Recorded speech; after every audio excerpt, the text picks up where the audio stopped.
I'm the director of the Norwich Public Library. We are delighted to be hosting tonight's event. This is part of the Fall Festival that's put on by Vermont Humanities, and tonight we are being joined by wonderful author Julie Carrick-Dalton. She will be talking about her book, The Last Beekeeper. For this year's Fall Festival, we want to highlight stories of hope and resilience as Vermont towns, cities, and villages face interrelated complex problems such as climate change and the housing crisis.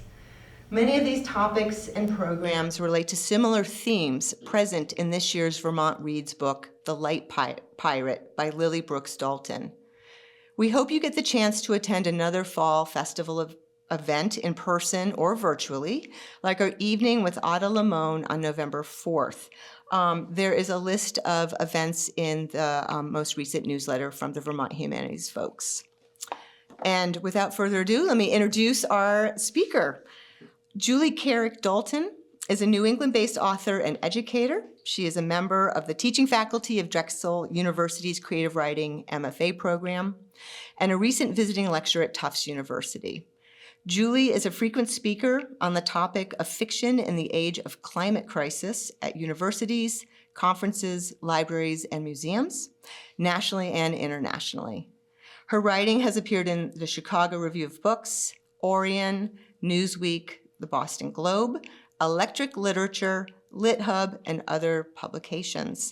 Her third novel, The Forest Becomes Her, will be published by St. Martin's Press in 2026. So please join me in welcoming Julie.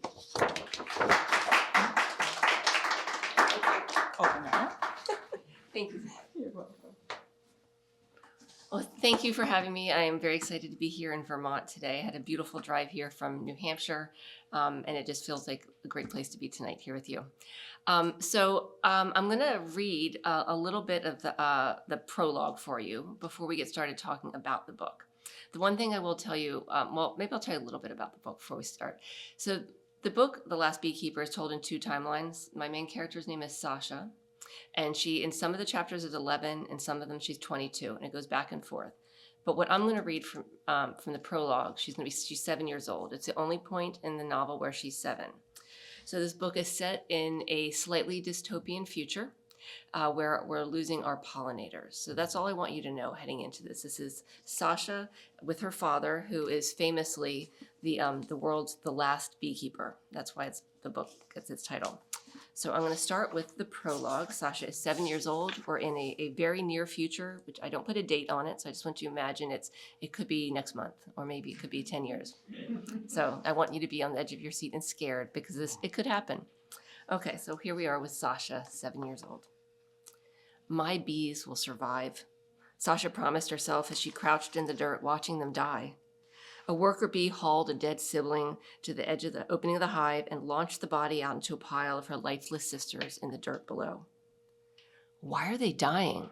She whispered to her father, his head so close to hers his whiskers brushed her cheek. He rubbed his face with stiff arthritic hands and crawled closer to the hive. Come here. He put one hand on the pine box, and Sasha did the same. What do you feel? He asked. Wood? The smooth grain gave slightly under her fingernails as she pressed harder. What else do you feel? The warmth brewing inside the hive overpowered the shade cast down by the oak branches. It's hot and buzzing. Bees hum at the exact pitch of a G note, like on Mom's piano, her father said. The pipe smoke infused in his shirt, mixing with the scent of lavender in the breeze. But how did they all know the note? She pressed her ear to the side of the hive, the vibrations tickling the inner parts of her ear. They just know. They communicate with signals only bees understand.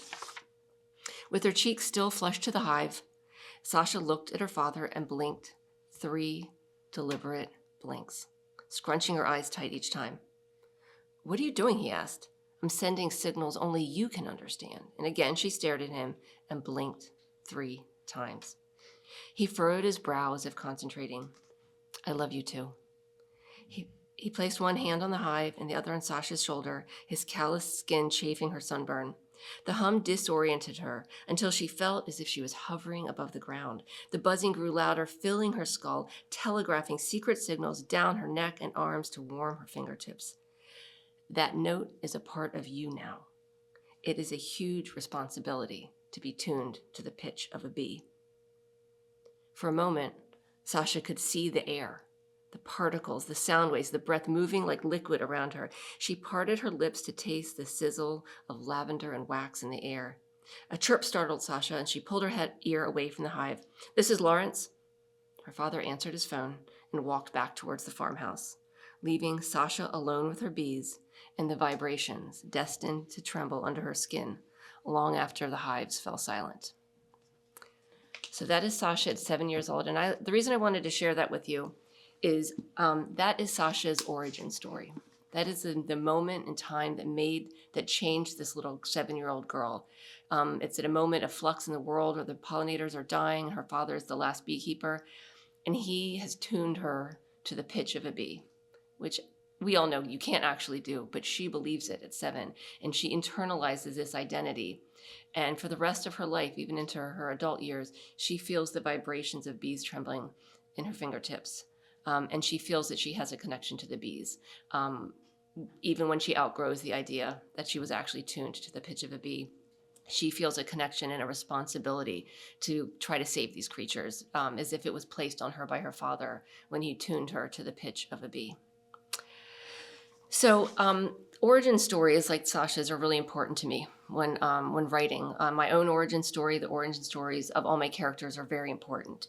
So I want to take a minute before we get talking more about the book, but I want you to think for a minute. You can close your eyes if you want, you don't have to, but to picture a place like outdoors in nature that's really important to you, a place that matters. I mean, it could be, your grandmother's garden when you were a child. It could be a median strip that you pass every day and admire the wildflowers. Just a place in nature that for whatever reason just matters to you personally. I want you to think about the sensory details about like the color, but what it looks like, maybe the texture of the rock or the tree bark. Think about if it's fly fishing with your place you went with your grandfather, the icy cold water, or maybe the smell of briny seaweed on the beach. But when you think about the senses that you would experience if you were at this place that's important to you, and then I want you to think about the emotion that you attach to it. Like, why did you pick this place? What do you feel? Do you feel a sense of awe or wonder at nature? Do you feel nostalgia for your childhood, or joy, or maybe sadness? It could be a place that makes you sad, and that's completely fine. So I want you to hold this memory, the image, the place, the textures, and we're going to come back to that. So just hold tight to this memory. But first, I want you to go for a walk with me. And we're going to travel back to 1983. We're going to go for a walk in the woods. It's 1983, and I am 13 years old. I have a very unfortunate perm and braces. I just got home from school, and like most days, I'm going to toss my backpack into the kitchen, and I'm heading into the woods behind my house. There's a trail, a very familiar trail to me, and I'm going to walk down this trail into the forest. And it's a beautiful day. Sun is streaming through the branches, coming down, and those filmy columns of light that come through the branches, and you can see the dust particles swirling in it. And it's just it's a perfectly beautiful day. I know before my feet even touch the trail, I can anticipate the exact precise crunch of the sand and the gravel that my feet are going to hit. And as I get deeper into the forest, that crunch and grind of the gravel is going to morph into a soft cushion of decaying pine needles that as I walk on and crush them, I'm going to smell the pine needles. As I'm walking through the forest, I'm going to drag my fingers across the trunks of these trees to greet them, because I know these trees. We grew up together. I know them all by name. And I'm not talking about elm or oak or pine. I'm talking about the elevator tree, the shipwreck tree, the vine tree. These are the names I gave them because these are my trees. You are in my forest right now. Now, this day that you're going to the forest with me, I'm crying. I'm 13 and I'm not having a good day because a group of girls at school, and these were the girls that I had gone to elementary school with. These were my friends. I was on their soccer teams. I'd slept at their houses and they'd come to my slumber parties. They had decided that I was no longer cool. In hindsight, there's a chance it had something to do with my unfortunate perm, but whatever the reason, I find myself on the outside of my friend group and it really hurts. So I go where I know I feel safe and where I'm going to feel better, and I go into the woods. So as I'm heading into the woods, I'm walking faster now, and I'm heading towards a creek deep in the woods, or actually to a tree on the bank of a creek in the woods. And there's this tree. This is the vine tree I'm about to introduce you to. This was my favorite. This was the best of all the trees. It had a vine that hung down. It was a thick, ropey vine. It probably was an inch in diameter, maybe. And I had papery bark on it when you grab it. And it hung down in a U-shaped loop that sat about 2 feet off the ground. It was a perfect swing. It was nature's perfect swing. It was exactly the right height, and I was 100% positive that no one else in the entire universe knew that this swing existed. It existed for me. So I would go out there all the time. I would go out there and just sit on the swing and think, just be a lot. I would read out there a lot. I read a lot of Judy Blume books out there. I took Little Women out there, The Hobbit, The Lord of the Rings, some Nancy Drew books when I was younger. And this was like my safe place. And I knew that when I went out there, I would feel better no matter what was going on. I would go out there, and I'd sit on the vine, and I would push back on my heels, and I would soar wide out over this creek and back and forth, and the wind would blow in my hair, and the sun would come down on my thighs. And no matter how bad the day was, when I got out to that swing, I knew it would get a little bit better, even this really bad day I was having. So I was approaching the vine, and as I got close and I could see it, 2 lengths of vine hung down from the branch because someone had taken an axe and severed the vine. And in that moment, it felt like the air just went still, and all the magic, all the goodness and joy in the entire world was sucked out of the air in that moment. And then within a couple weeks, crews came in and they cut the trees down, and they built houses. So that day, that moment, I remember it like a death. Like to this day, like I'm fighting back tears right now, not to cry. And I've told this story many, many times. I experienced that like a real loss to me, because it was like a friend. These were all my friends, and they were gone, and nobody else even cared. So I took that day to me with my origin story. Like I gave you Sasha's origin story in the last Beekeeper. This is why I write, and why I write what I do write. It made me see nature in a different way. I think my life has a before the vine was cut and an after the vine was cut. And although I mourned the loss of the forest, the thing that wounds me the most was the vine. There was something that was just my place, my special thing in the world, and it was taken from me. And it was taken at a really precarious, tender moment in my life. So when I think back on that moment, I feel like, it could have gone a lot of ways. I could have, yes. Mind if I test something? Yes. I'm worried that I'm causing the feedback. that Okay. I'm hearing. Yeah. My mic, and if I take it off, will it stop?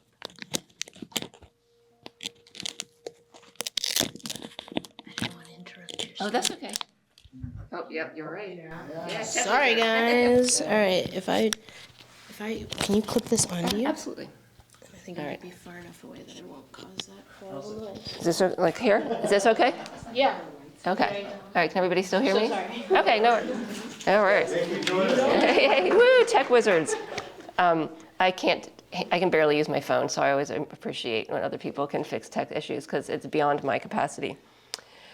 So this moment when I lost the forest, I felt like everything was just gone. Like it just kind of gutted me. All right, we're going to take this heartbroken 13-year-old version of me, and I'm going to leave her over here next to our interpreter. And we're going to leave her there for a while. We're going to come back for her later, and I promise she's going to be okay, because I had another refuge during those years, and that was school. Like, I loved school. I mean, like, I loved school. In particular, I loved science and English classes. I had these 2 teachers in middle school that I truly believed at that moment in time, when in this moment of loss and, of wonder of being, everything's changing in your world. These 2 teachers really set me on a trajectory that really affected the rest of my life. So I had this science teacher named Mr. Zoller, and he was just amazing. All his projects and labs and assignments just made me love the natural world even more. So I joined his after-school science club, and we waded into brackish waters and collected samples. I grew up in Maryland, and so this was in the Chesapeake Bay. We collected samples, we counted birds, we even studied the chemistry of making oyster stew on a burner in a science lab. He made me fall in love with science, and in those years I became a scientist, and I found new friends. Now at the same time, I had an English teacher named Mrs. Hoder, and she set my mind on ablaze like with equal passion. She taught me not only to love stories and books, but to really appreciate, paragraphs and sentences, cadence and syntax. And to this day, I can still recite for you a chunk of a Coleridge's Rime of the Ancient Mariner, because she had us memorize it in 7th grade. And that is a gift, to have carried a poem in my head for 43 years, 42, I'm not aging myself, 42 years. I've had that poem in my head at my disposal because of this teacher. So these two teachers, they gave me vision. They taught me to see the world through the lens of science and story. I went on to college as a biochemistry major, but the storyteller part of me won out over the scientist, and I ended up graduating with a degree in journalism, which led to a long career which I absolutely loved. Although I loved journalism, there came a moment that changed everything for me when I was in my 40s, and it brought me full circle, back to my childhood, back to those woods. About 15 years ago, a 100-acre tract of land near my home in New Hampshire went on the market for timber and development. Now, I cherished the deer and the bear and the moose that literally just kind of stumble out of those woods into my yard. It is not uncommon for me to stick my head outside and see some bear cubs in my yard. We've had moose walk into our yard, just kind of, they're very awkward creatures up close, which I'm sure you Vermonters know. And so this woods was really important to me. It was a habitat to all these animals I cared about. But really, I was having some PTSD flashback. It was happening again. The trucks came in, and they started clear-cutting the forest right by my house. So that wounded 13-year-old girl in me, she started panicking.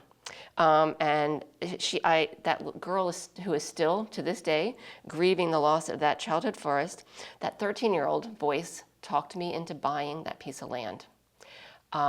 And protecting and stopping the trees from coming down. It was the only power I had. I was not a 13-year-old kid anymore. I had resources and some experience behind me. And so about 6 acres had already been cleared, so I built a farm and put more than 90 acres of the land I preserved, the forest. The only problem was I didn't know anything about agriculture. I could barely grow tomatoes. I didn't know anything about forest management. And here I was with 90 plus acres of forest I needed to manage, properly and steward. And I was going to start a farm. I wanted to do it right, so I went back to school. I got a certificate in sustainable agriculture, and I just sunk into reading about soil science and climate science, and learning about invasive species that were moving into my region. I came to understand that my growing region in New Hampshire, the temperature had gone up by 4 degrees in about the past 100 years, the summer temperature, which is very disproportionate to the rest of the country. And that meant crops that thrived, 50 or 100 years ago in New Hampshire didn't. Trees in our forests that thrived are under stress. Are the iconic maple trees that New Hampshire and Vermont share and love are the bottom edge of a map of where the maples exist is moving north. They are marching into Canada. There is a scenario where there are no maple trees in New England in the future because the temperatures are rising and they need cold winters. So as I was reading and studying all this science, this funny thing happened. All this climate science and the soil science was swirling around in my brain, and it started becoming like taking on stories. It started turning into characters that were acting out the scenarios in my head. So during this time, I read an interview with the novelist Jeff Vandermeer. I don't know if any of you have read anything of his. He wrote a book most famous called Annihilation, which was made into this big movie with Amy Adams a couple years ago. Well, he's written a lot of science fiction novels. And he said in this interview something that I absolutely love. He said that he thinks of all of his novels as laboratories for possible climate futures. So I'm going to repeat that. Novels are laboratories for possible climate futures. Some are cautionary, like experiments. Some are hopeful, some are very dark and dystopian. And they have a question, like, what is this a future we want? And if it's not, maybe it's asking us a deeper question, what can we do to avert that future? And this idea gripped me. Novels are laboratories. My novels are laboratories. And I understood laboratories because I had spent so many hours in biology labs and chemistry labs and physics labs, and suddenly everything made sense. By the way, I was 45 when it made sense. It took a long time to get there. But everything made sense. Everything Mr. Zoller and Mrs. Hoder had taught me back in middle school in the science and English classes, it all added up. Because I knew how to generate a hypothesis and run an experiment. I knew how to tell a story and exercise my imagination. Those two teachers, back when I was in middle school, had handed me the keys to the laboratory. I just had never turned the key. So this is laboratory number 1. This is Waiting for the Night Song. It's my first novel. It's set in New Hampshire, and it is, the premise is it's about a New England agricultural town that is facing a drought and an invasive beetle infestation that is killing trees and setting the stage for a wildfire. This, the book we're going to be talking more about, The Last Beekeeper, is my second laboratory. It envisions a future, a very near future, in which our pollinators are dying at a rate more rapid than we're anticipating. And what would the world look like? I sent all these ripples out into the world of what would the world look like if we lost our pollinators, if what would it do to our food security if we lost a third of the food on Earth? Because that's how much of our food relies on pollinators. And there's so much inequality in the world already. Like who would be left out if we lost a third of the food, and we already have inequality? Who's going to get the food that's left? What's it going to do to our economy, to our politics? All of these things were like bubbling up in my head. So, I have one more book coming out. Another laboratory in the works. It's called The Forest Becomes Her. It's coming out in 2026. And it asks the question, what does a community lose when a forest is destroyed? My protagonist is a young, nature-loving 13-year-old girl who is grieving the loss of the forest that used to be her backyard. Does that sound familiar to anybody? I am rewriting my story. I'm reclaiming my story. And now I have the privilege of engaging with audiences all over the place to go around and talk about something that matters really deeply to me. And that is protecting this planet, writing about nature. I am a storyteller, and I tell stories about nature and people living in this kind of broken or breaking world that we all share. I connect with my audiences through story, through character, through emotion, and through science. Because deep down, I'm still a scientist. I do not have a degree anywhere that says that, but deep down, I'm still that 13-year-old scientist from Science Club. So as much as I wish that everybody would go out and watch a National Geographic videos or see documentaries about climate change, I know that that's not for everybody. But story belongs to all of us. Our brains, in fact, are wired to convey information through story. Our earliest ancestors sat around fires, telling stories is the only way to convey information. How to recognize poisonous berries, how to fend off invaders, and how to cultivate crops. And this storytelling is part of what makes us human. So why do we turn to fiction? It's not real, it's made up, right? So I'm just curious if anybody, why do we read fiction? Is anybody going to shout out like a reason, like why you would pick up a book, a fiction novel? Anybody? It's fun. It's fun. It's entertaining. Maybe it takes you away from the news. It takes you away from reality. It lets you disappear from the world for a little bit. But I would argue, that is absolutely 100% right, but I would argue that reading fiction is much more than just entertainment and escape. Reading a novel is an enormous act of empathy. I mean, this book, I think, is 112,000 words. It's probably going to take 10 hours of time to read it, maybe. And it's an enormous act of empathy to give up your worldview, your lens on the world, to take up mine, and to see the world through the characters I'm presenting you. Fiction engenders empathy because it lets you experience people and situations that you might not encounter in your regular life. And maybe it encourages readers to think differently about something. Maybe to use less water, maybe to run for Congress, maybe to protect a forest in your backyard, or to care for the bees and protect them. I love bees. I love all the little creatures. I love the dragonflies. Even in my family, I famously love the wasps and the yellow jackets and the hornets. And if anybody, in my family tries to kill one, God help them, because I will come for them. I cherish all these creatures. And that might not surprise any of you if you've read The Last Beekeeper or if you know anything about it. It's about the loss of our pollinators and how these tiny creatures, how much hangs on their survival, and our survival is linked to their survival. I've seen bumper stickers out there that have these cartoon bees on it and says, if we go, you go, which is kind of jarring, but kind of true. There's some truth in there.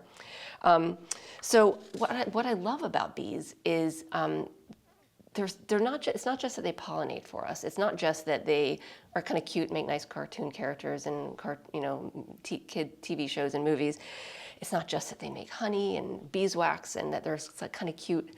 I love the way they care for their communities. They work together with a single purpose. They are incredible navigators, and they're talented mathematicians. If you ever look at a honeycomb, it's like the precise geometry of a honeycomb. It's impeccable.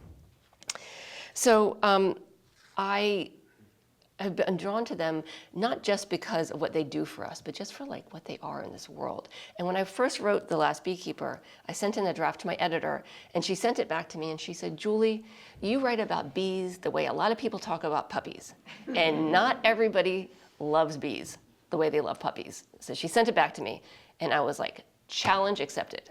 I now have the goal of making you fall in love with bees. So I'm writing it through Sasha's eyes, so Sasha you met as a 7-year-old. And she loves bees. She is tuned to the pitch of a bee. She is on this earth to save the bees. This is what Sasha believes. So I want you to fall in love with bees through the eyes of someone who loves them, not just because they can pollinate, but just because they deserve to be here, and they deserve a place, and to not have their habitat destroyed or to be poisoned or be competed by other species. So if you will humor me, I'm going to take you on another walk. This time, it's 15 years ago. It is a beautiful August day, and I am going to go out, because I'm a beekeeper. I don't know if I mentioned that. I'm a beekeeper. I had built a hive with my own hands and hammer and nails, very proud of myself because I'm not that handy, actually. But I built this hive, and I was very proud of my bees, and I took really good care of these bees. I loved them. I used to go, when I would go out, as we're walking out, you can imagine me, I don't wear a veil and bee gear. I do wear a turtleneck. I pull my hair back and put it in a braid and put it up in a baseball cap. And if I'm going to open a hive, I wear gloves, because it's smart. But I don't wear a veil or any other protective gear, but I move slowly. I go out respectfully, and there's this moment of sensory magic that happens. Has anybody been near a hive that's been opened? Okay, so you know that there's all these senses explode in a way that there's a humidity that rises up out of the hive. You can smell the warm wax and the honey, and the bees will rise up and they kind of circle in the air around you. You can hear the hum, and it's coming at you from all directions, and it almost feels like a om, like a meditative sound. And after a few seconds, it starts to feel like the sound is inside your head because it's coming at you from all around. It's this really beautiful experience. I highly recommend it if you ever have the opportunity to experience that. So at the time that I'm walking across the yard, my turtleneck in August, sweating and hot, I'm not upset about the heat because I'm going out to open the hive, and I'm really excited about it because at the time I had 4 young kids at home. And I love my kids, but they were really overwhelming sometimes. And going out to the bees was my escape. I would sit out there, I would just crouch down and watch the bees like you might watch a fire, them coming in and out and exchanging pollen from the ones that were gathering the pollen and handing it off to a bee in the opening, and just watching it was mesmerizing.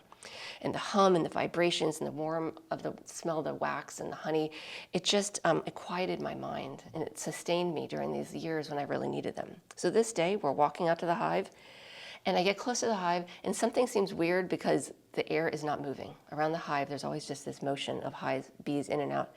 And there's something brown and lumpy on the ground in front of my hive, and I can't tell what it is, and I'm getting closer, and then my brain catches up.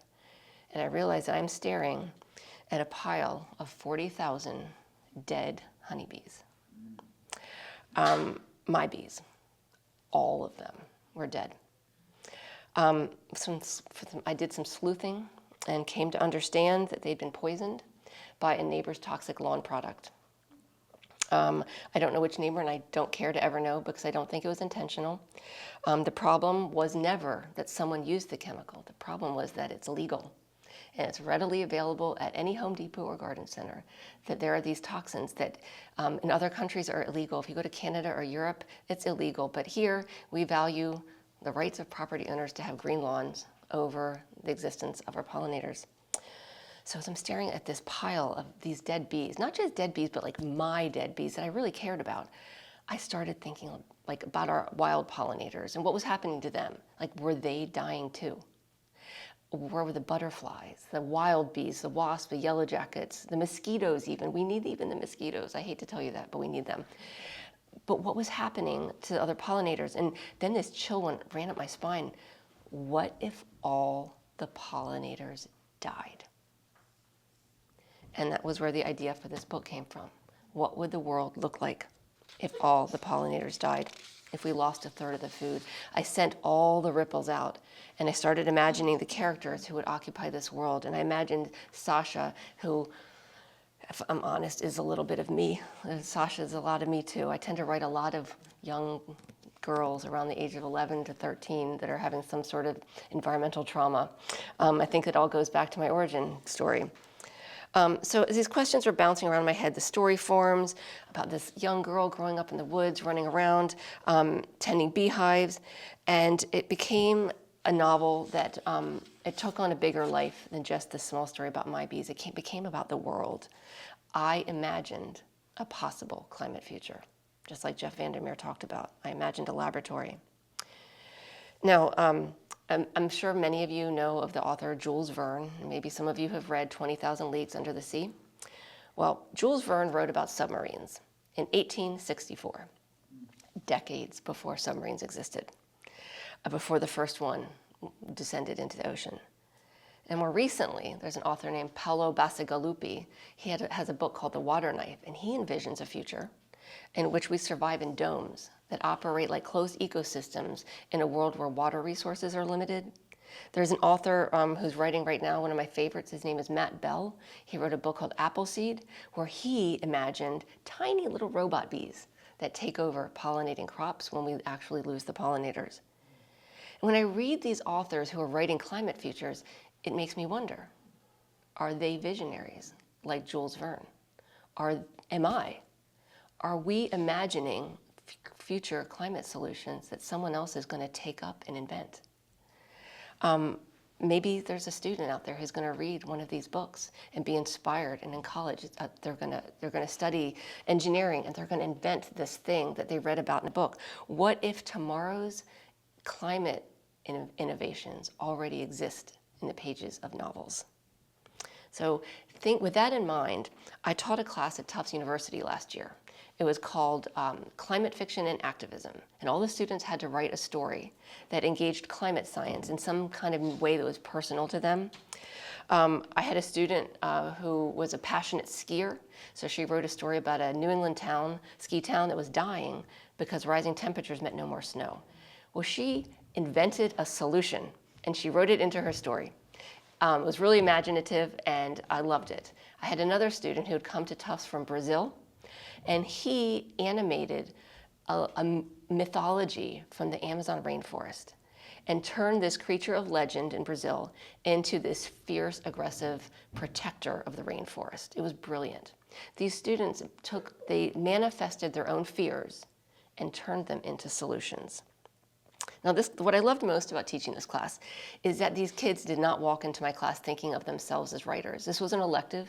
I had engineers, science majors, history majors, chemistry majors. I had one English major in my whole class. but they were really brave in writing these stories, and some of them were very personal to them. I had a girl in that class who, in November last year, wrote about her greatest fear, which was her hometown burning. Her hometown was Malibu, California. And in December, when she went home for Christmas break, her hometown burned. So this stuff's really personal that these kids are writing, because they might not have been writers when they walked in the door, but they were when they left. They had passion and imagination, and they were telling stories that could engage other people in conversations about climate crisis. They used art to open conversations about science. But these conversations aren't always easy. There's a tendency in the climate world to rely or demand purist ideals and actions. And what I mean by that is, if somebody goes on social media, like on TikTok, and they're sharing climate news, or they're sharing a video of like, hey, look, I dug up my lawn and planted a meadow or a pollinator garden, and they share this video, there's always people who jump into the comments saying, oh, that's great, I love your pollinator garden, but what about that gas guzzler car in your driveway? Or somebody's going to go on there and talk about that they gave up meat because they wanted to reduce the footprint related to the meat industry. Someone's going to jump in and say, well, that's great, but if you really wanted to protect the environment, you'd go vegan, because the dairy and egg industries are really bad too. And so these purist conversations make it difficult for people to engage in these small actions, because it makes people scared of being like called out or canceled publicly because they're not doing everything right. And we really need people to share the small things that they're doing, because if we all do small things, they add up over time. But if we're afraid of sharing the stories, that people aren't going to see other people doing it, and they're not going to be inspired to take their own actions. So I'll share one story about that I've been on the receiving end of this kind of vitriol. That I was flying over Utah one time, and I looked out the window, and there was a mining operation on the ground underneath. And it was these circles that went concentrically deeper into the ground. And I'm thousands of feet in the air, and it was kind of beautiful, which made me feel very uncomfortable, because they were stripping the land, and they were going to just leave a devastated pile of dirt behind. But I took a picture out the window, and I shared it on Twitter. This was back when Twitter was cool. I shared this picture on Twitter, and I commented on how the damage mining causes to the land, and the irony of how pretty it looked, because it looked almost like a mandala. From up high, it had these paths, like roads that connected the concentric circles, and from above, it looked beautiful, and the picture was really interesting. Right away, this guy who has a voice in the climate world, it wasn't just like a random guy, jumps in, and he basically was like, well, how dare you make a comment about the damage that this mining company is causing while you're in an airplane? Don't you know that jets cause a ton of pollution? And my instinct was like, rage and indignation, and I wanted to jump in and say, don't you know that the device you're typing on to comment to this has a battery in it made of rare earth minerals that were drawn out of a mine, just like the one, in my picture? But I didn't. I restrained myself, because none of us are perfect. I've been a vegetarian for 20 years, and I like to think that matters. But when I go on vacation, I fly on a plane. Does that make me a bad environmentalist? I think it makes me a flawed human trying to make good choices wherever I can make them. And I'm telling you this today because none of us are perfect, but we all have something to offer when it comes to fighting for climate justice and climate action. But it took me a really long time to claim my right to stand up at a microphone and talk to you about this. I'm not a scientist, even though the little girl in me thinks I am. I'm not a scientist. I'm not a climatologist. I'm not an engineer who's going to build something. I'm not an entrepreneur that's going to create a company that's going to solve the next solution. But I live on planet Earth. I drink the water. I breathe the air. I have a stake in this fight, and I have a voice, and so do all of you. I found my voice by storytelling. I write novels that engage elements of climate crisis because I think about climate crisis all the time. Are you familiar with the term climate anxiety? Does anybody in here have any climate anxiety? I have a lot of climate anxiety. All of my books, all 4 of them. I have the 2 I showed you. I have the Forest Becomes are coming out next year, and I have a 4th book under contract that's coming out in 2028, if you can think that far in the future. That I'm writing that one right now. All 4 of these books are manifestations of a very specific climate anxiety that I wrestle with. The loss of our pollinators, drought in an agricultural town, deforestation. And the 4th book is about the loss of iconic foods that we're going to lose if we hit a tipping point in climate. I don't want to scare you, but 2 of them might be coffee and chocolate. So all of these manifestations of my climate anxieties have become my books. And I will tell you, writing a book about your biggest fears is a lot cheaper than therapy. I get to write about the things I'm afraid of and hand the problems off to other characters and let them work it out. I have people who agree with me, people who don't agree with me. They argue, they fight, they work out problems. And doing that makes me feel better. And getting up here in front of you and talking about it also makes me feel better because I feel like I'm doing something. I'm engaging in conversations. And I get to get inside the characters' heads. I get to be the hero. I get to be the one who saves the day. And I get to get inside the head of the villains. And I get to explore the complexities of the human condition because none of us are really a hero or a villain. We're all a little bit of both. So writing about climate gives me permission to envision a better future. So there are a lot of reasons to be angry, to grieve, and to be frustrated right now. But I always write, all of my books are written from a position of hope. Because I really do have hope. I have hope for all the 13-year-old girls out there who find solace in the forest. I have hope for the bees, and I have hope for our planet. I don't think that my hope is sugarcoating the climate crisis that's looming ahead of us, because I don't think that hope means going back. I think people have different definitions of hope, but I don't think hope means going back to what we looked like pre-industrialization. I think hope can mean saving one species. It can mean saving a tree, saving a person. It can mean saving the world. Hope is just something that lives in you that means something can be better and having the will to act on it. Writing about climate gives me hope, and it gives me permission to act on my hope. I feel like I can communicate with people about hope because I think that a lot of people are paralyzed by the grief or paralyzed by the anger, and they're not thinking of hope. So writing these stories invigorates my hope. It brings me to audiences like you. Since my first book was published, I have been invited to dozens of museums and libraries and conferences all across the US and in other countries to talk about the intersection of climate science and art, specifically, in most cases, climate science and literature. I have the privilege of meeting people like you all over the place and talking about this stuff. And I have the honor of sharing my story, the story of me, the story of why I write eco-fiction, or some people call it climate fiction. And I suspect that there's a lot of crossover in the Venn diagram of people who read my books and the people who believe in climate science. I think they're pretty closely overlapped, but it is not a perfect Venn diagram. There are absolutely people who find my books because they want a good mystery, because they like the setting. Maybe they're from New Hampshire. And I get to sneak in the climate science. I get to sneak in the science. And if I'm doing my job well, maybe it'll make people think differently after they read the book. I've had conversations with readers that this has been the case.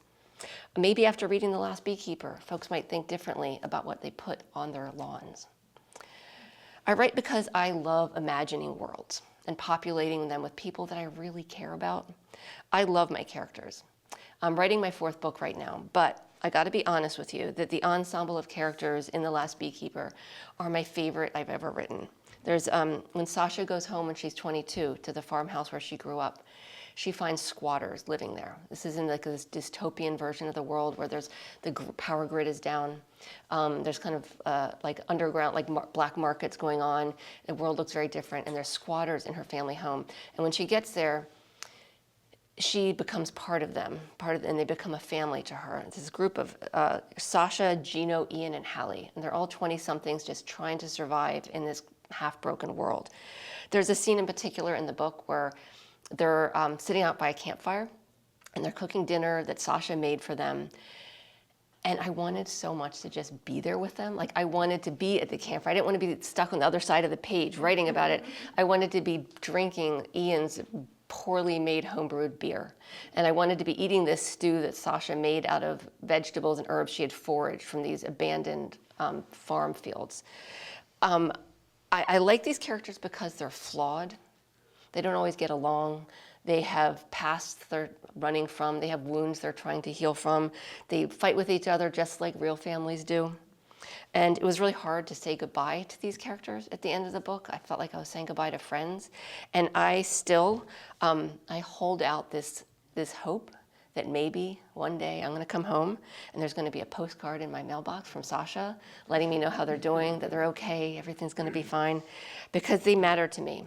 And I get the joy. I mean, how lucky am I that I get to invent my own friends and then I get to introduce you to these friends and hopefully make you love them the way I do. So it took me a long time to understand that my two passions, storytelling and science, are really two sides of the same coin. They are the same laboratory. I write novels that challenge readers to engage with climate science, that have hard conversations, to question what they believe. And I create problems that I do not know the answers to, but I can imagine them. So yes, we need the scientists, we need the engineers, we need the innovators working on the climate solutions, but we need everybody else too. We need you. We need the Mr. Zollers and Mrs. Hoders out there teaching young minds to think bigger. And just to be clear, I don't actually think of myself as a superhero, but I do believe I have power. And you do too. But it's not enough to have power. You need to activate your power. So just take a quick poll of how many people here are involved in some way, in something that they think is helping the environment, whether it's donating to a cause, volunteering at an organization. I see a lot of hands. I knew I could count on the Vermonters. Sometimes I go to other other states and I'm like, a hand over here. And it's like, I'm going to Vermont. This is going to be good. So I'm curious. Maybe if one or two of you want to just tell me, like, what are you like? What moves you to like get involved? I like the natural world, and I live in it every day. So I want it to be healthy for myself, our children, and our children's children. Yes, you're motivated. You want something. When it comes to climate change, everybody in this room cares and has the ability to make a difference. Volunteering, making small actions like what your food choices are, what car you drive. But I want you to think bigger about your spheres of influence in the world. If you work in a dental office, volunteering to audit your waste, how to reduce waste or water reduction. If you work in construction, taking a look at the sustainability of materials or practices. You have a voice in these places, and people want to hear. People want you to step up. But what I don't want you to do is to be afraid. There's people, the Mr. Zollers and Miss Hoders in the world, the librarians that are putting books and ideas into the hands of young minds and setting them on fire so they can go forth and change the world. Or if you're a storyteller like me, you might write a book that's going to start a conversation with somebody who maybe doesn't believe in climate science. And maybe they'll think about it differently. The fact that you live on Earth, that you breathe air and drink water, means you have a voice, and we all need to claim our power. So what I don't want you to do is just stay silent because you don't think you deserve to talk about it, like I did. I don't want you to be afraid to step up to the microphone or approach your peer group or your office because you're not a scientist or you're not a climatologist and because you're not perfect. Because none of us are perfect, and I don't expect it to be easy to do that. I know that when I put myself out there to speak about climate, I'm going to attract some people who are going to very, very quick to point out my failings, of which there are many. But being afraid of being called out is not a good enough reason to stay quiet. This planet needs everybody. So every time I start a new book, all of which engage some element of climate risk or science, I engage that 13-year-old girl, the one you met in the woods. That girl running through the forest, looking to seek solace in a place that she knew she'd be safe, to find it gone.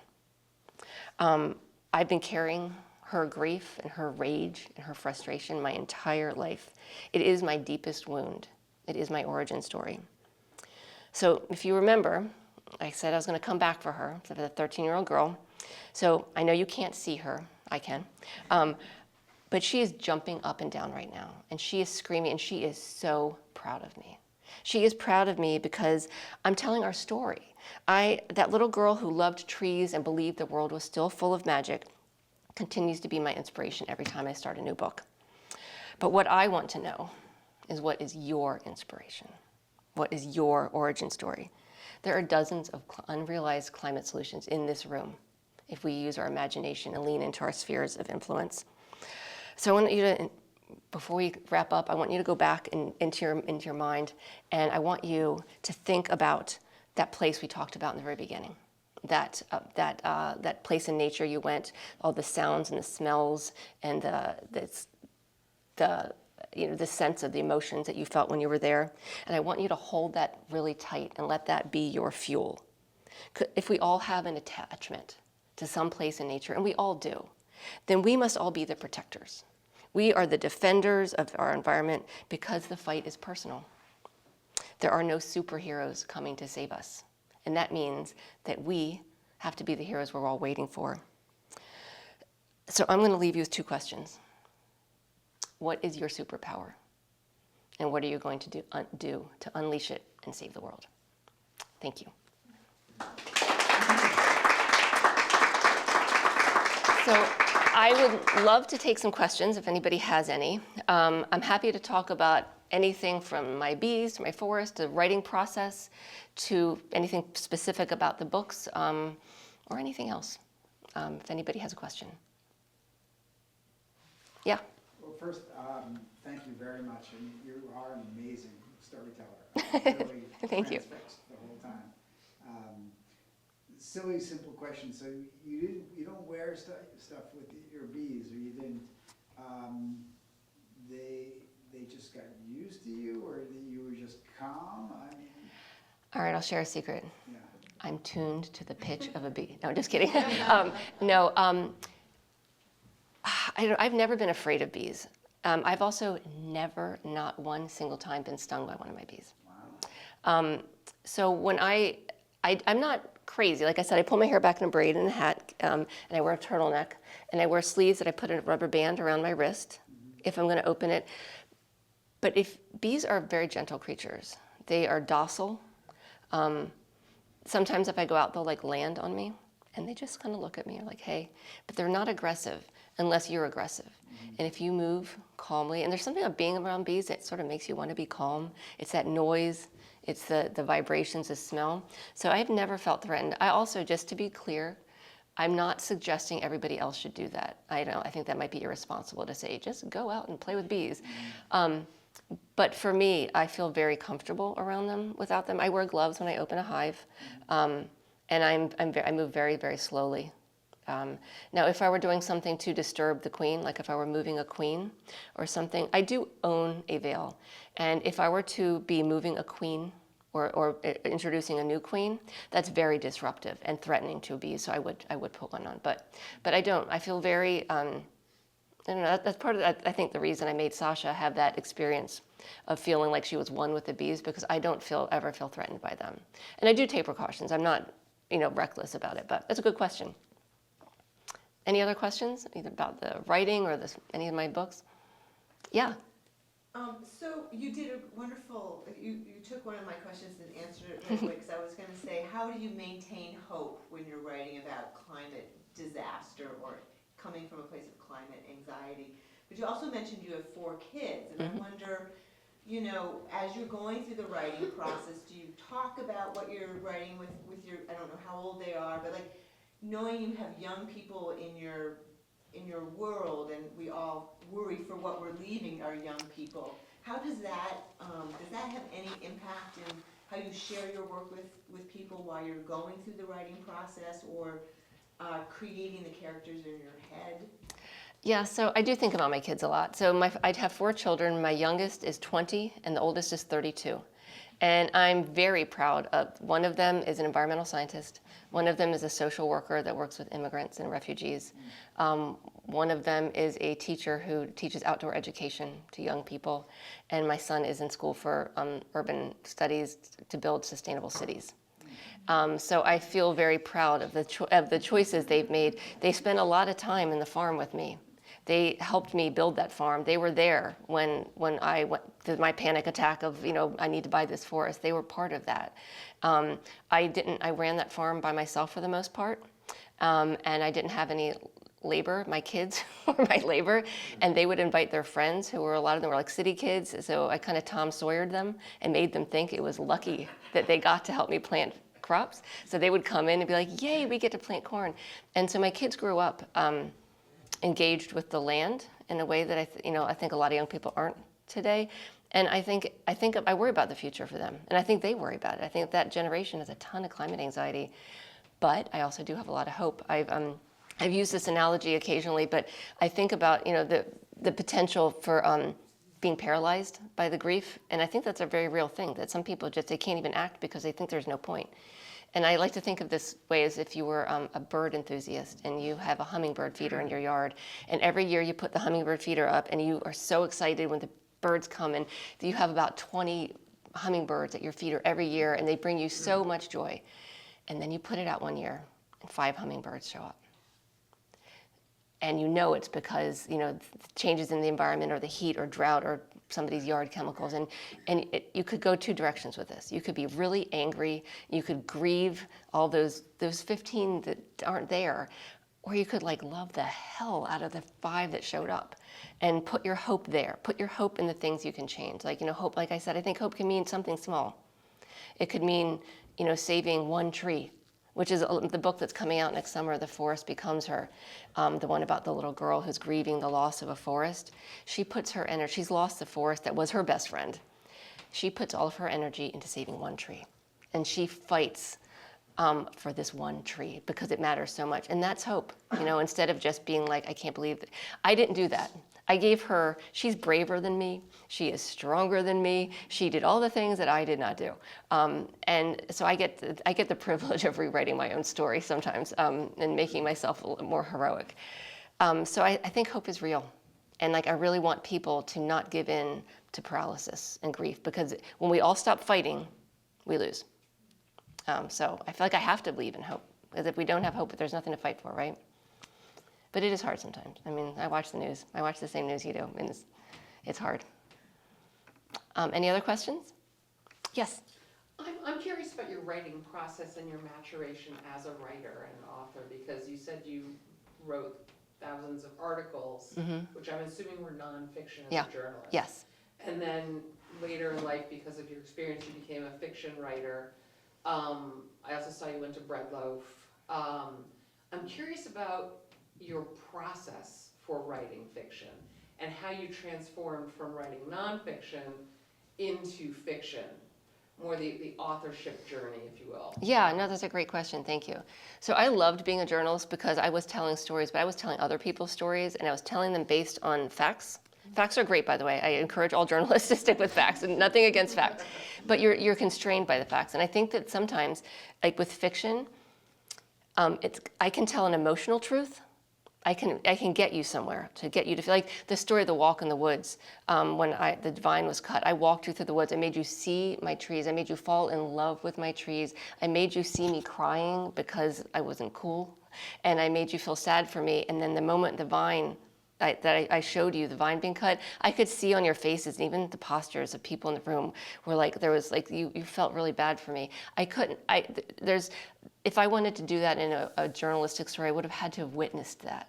I would have had to have seen it.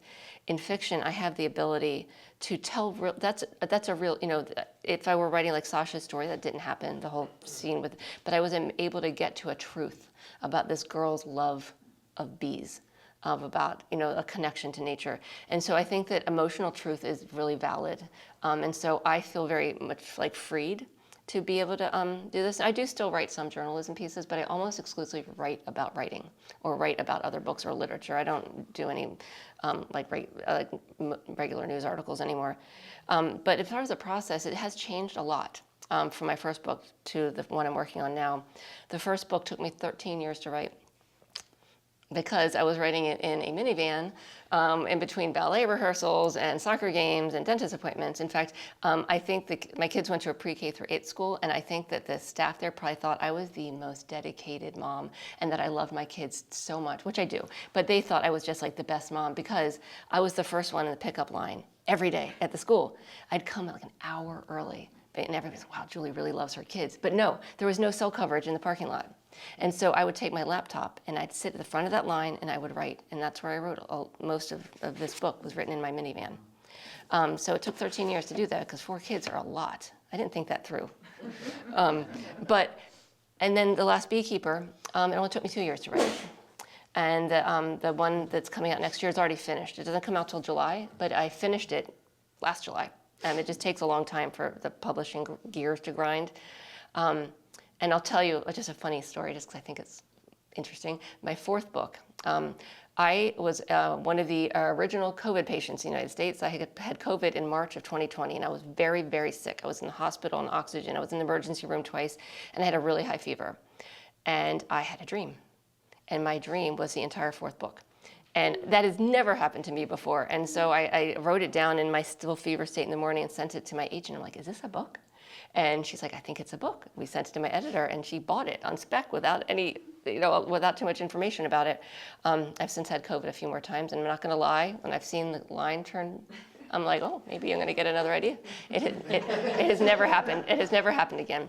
But the writing process has evolved and become more efficient for me. Every time I write a book, I outline more. I used to kind of just like wing it and just like, let's see where this story goes. And now I tend to outline my books. Well, actually, I'm not going to say that because I'm assuming most of you haven't read it. But the big finale scene at the end of The Last Beekeeper, I knew that's how the book was going to end before I started it. And so I wrote that book like I was driving to a destination. Whereas this book, I had no idea where I was going. So I was taking every side road and, and editing it was a lot more work because I didn't know where I was going. So I think I've become more efficient and better use of my time, and I stay on task a little bit better, and my kids are no longer in soccer practice and ballet, so I have a lot more time on my hands. And do you write every day? I don't. A discipline, or? I wish I did. I know a lot of writers are like, I get up at 5 a.m., I light my candle, I have my tea, and I write for 4 hours. I wish I could say that I did that. I write in fits and spurts. Winter is my writing season. As soon as it gets cold, I'm like ready to go. And so usually around November is when I really kick in. And I will write hardcore long days all the way through, probably into March. And then I'm more in revising mode in other parts of the year. I'm not really sure why, but I just know, I know it's coming. I can feel it. Right now I haven't been writing a lot. I've been doing a lot of touring. I do a lot of public speaking. And I've been doing, I was a writer in residence at the University of Delaware this fall, and I just came back from that last week. So I've been doing all these other things that fuel my writing. Talking with you, hearing your questions, it all inspires me. And I get ideas as I'm meeting with people for the book. So right now I'm not writing a whole lot. I'm thinking. I like to trick myself into believing that when I'm thinking about my book, I'm writing, but I'm not. But yes, I don't have a discipline. Maybe someday I will. I aspire to have a discipline, but I don't. Do we have time for another question? I think we're a little over time, actually. Is it a good place to wrap up, maybe? Or, oh, yeah. Did you get more bees? I did. Okay. But I then moved. So I don't have any bees right now. So what I did is I have a giant garden now. And I think of myself now as not as a beekeeper, but a bee ally. I have a very big garden, and I planted only local species that are specifically helpful for pollinators, and I have an incredible array of pollinators, like so many varieties of bees and wasps and yellow jackets and all these, tons of butterflies and hummingbirds. So I did, after I lost my bees, I got more bees, but eventually we moved to a place that was not so easy. In my yard right now, if I had bees, I also have bears. So that's not going to work out too well. But I really appreciate you all being here. If you're interested in buying a copy of either of the books are available, I'm happy to stick around and sign them or chat, hear about your bees if you have any bee stories. I always love a good bee story. But I really appreciate you being here. So thank you. Thank you.